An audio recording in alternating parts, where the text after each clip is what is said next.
Hello అండి, hi అందరికీ నమస్తే. వెల్కమ్ టు హిమాస్ దునియా. ఈరోజైతే పశ్చిమ గోదావరి జిల్లా నరసాపురంలోని టీటీడీ కళ్యాణ మండపం దగ్గర ఉన్న శ్రీ ఆదికేశవ ఎంబెరుమానార్ స్వామివారి దేవస్థానం ఉన్నదండి. ఆ దేవస్థానంలో ఇప్పుడైతే ఉత్సవాలు జరుగుతున్నాయండి. అయితే ఇప్పుడు ఒక 10-15 రోజుల వరకు ఉత్సవాలు జరుగుతూ ఉంటాయండి. అది ఆదికేశవ ఎంబెరుమానార్ స్వామివారికి ఉత్సవాలు చేస్తారు మొదటగా. తర్వాత రామానుజుల స్వామివారి ఉత్సవాలు చేస్తారండి. అయితే ముందుగా మనం ఆలయాన్ని అయితే దర్శించుకొని స్వామివారి తీర్థ ప్రసాదం స్వీకరిద్దామండి. ఫస్ట్ ధ్వజస్తంభం దగ్గరికి వెళ్ళి ధ్వజస్తంభానికి నమస్కారం చేసుకున్నాము. తర్వాత రామానుజుల స్వామివార్ల సన్నిధానానికి అయితే వెళ్తున్నామండి. ఇక్కడ రామానుజుల స్వామివారు ఉన్నారు. అయితే ప్రతి చోట బోర్డు మీద మనకి స్థల పురాణం లేదంటే రామానుజుల విశిష్టతలు అక్కడ మనకి పెట్టారండి. అవి మనం చదువుకోవచ్చు. సో నేనైతే మెయిన్గా స్థల పురాణం, తర్వాత దేవాలయం ఎప్పుడు కట్టారు అనేది నేను మీకు క్లుప్తంగా చెప్పడానికి ట్రై చేస్తానండి. భారతదేశంలో వైష్ణవ దేవాలయంలో మద్రాసుకు సమీపంలో విరాజిల్లే శ్రీ పెరంబదూరులోని శ్రీ ఆదికేశవ ఎంబెరుమానార్ స్వామివార్ల దేవాలయం ప్రశస్తమైనది. ఇందు కేశవస్వామి భక్తుల క్లేశాల్ని తొలగిస్తారు. సుందర కేశపాసం కలవాడు, బ్రహ్మాదు రుద్రేంద్రులకు అధిపతి, పరమేశ్వర శాపానికి గురి అయిన భూతములు ఈ క్షేత్రంలో గల దేవాలయం చెరువులో స్నానం చేసి శాపాన్ని పోగొట్టుకున్నట్లు పురాణ ప్రవచనం.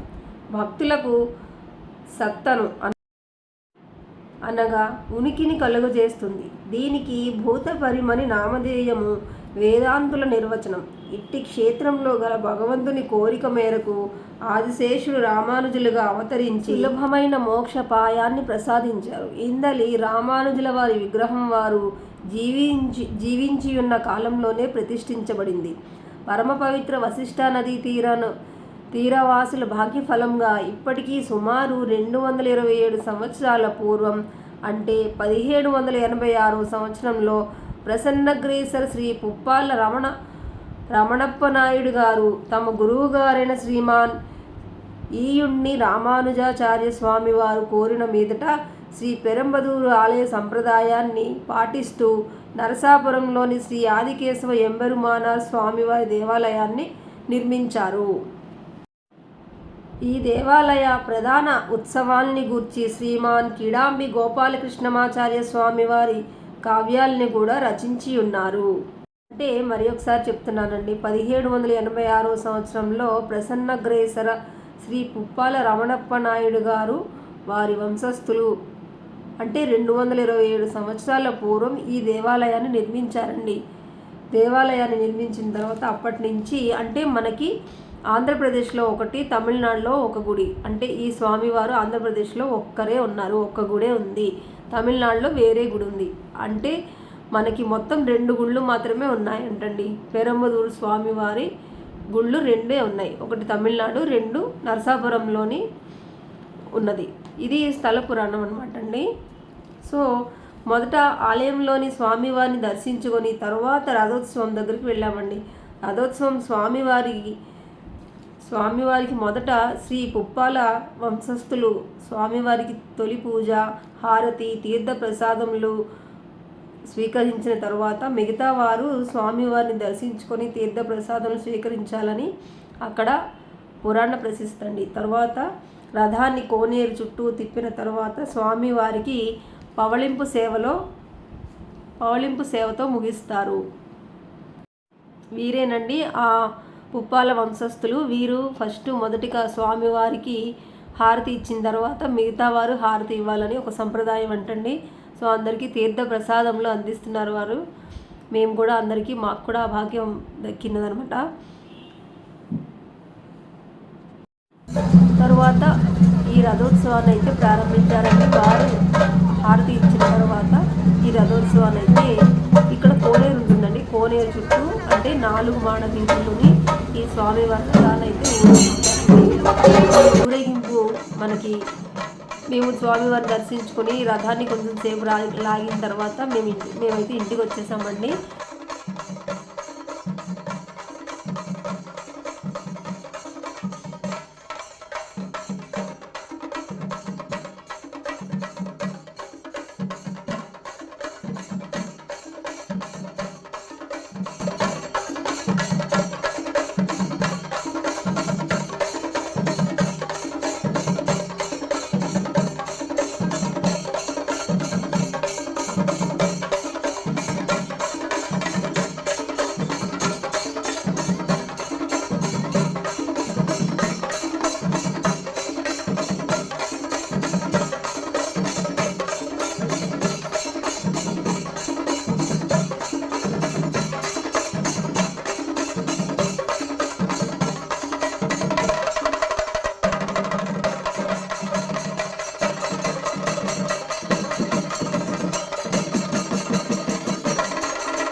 ఈ దేవాలయంలోని శ్రీ ఆదికేశవ స్వామి పరప్రదుడు శ్రీ రామానుజ స్వామి వినిర్మల జ్ఞానప్రదాత, భక్తుల పాలిట పెన్నిది. ఆంధ్రప్రదేశ్లోని ఇటువంటి రమణీయ సన్నివేశం గల భగవద్ రామానుజుల దేవాలయం మరి ఒకటి లేదు. ఈ దేవాలయాన్ని దర్శించి అందరికీ మంచి జరగాలని కోరుకుంటూ, ఆ స్వామివారి కరుణా కటాక్షాలు మనందరిపై ఉండాలని మనస్ఫూర్తిగా కోరుకుంటూ, స్వామివారి చేతిలో కర్చీఫ్ పెట్టారండి. కర్చీఫ్ ఎందుకో తెలుసా అండి?